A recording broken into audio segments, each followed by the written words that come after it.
My name's Debbie Sad and I'm a lecturer at Bournemouth University in leadership and strategy, and I also teach marketing.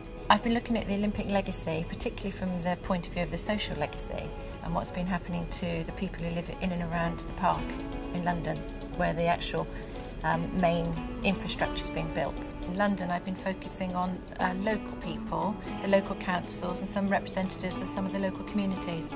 There's several findings that have come out of the research I've been undertaking.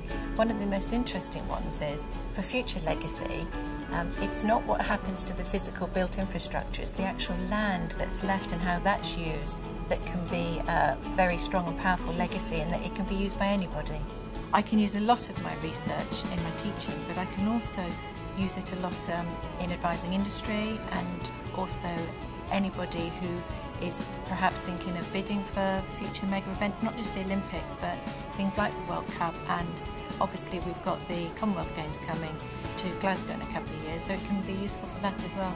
What I've enjoyed most about undertaking this research is the opportunity to be able to meet people from different countries around the world and see how common many of the things that have been going on are across planning of the Games, and also some of the behind-the-scenes stories of what goes on. Not always good, but there are lessons to be learnt, and mega events are a huge undertaking for many countries, but I think they are a positive thing that countries should consider doing. I teach on the event management programme, so we have a big interest in all types of events, from big events like the Olympics right down to small community events.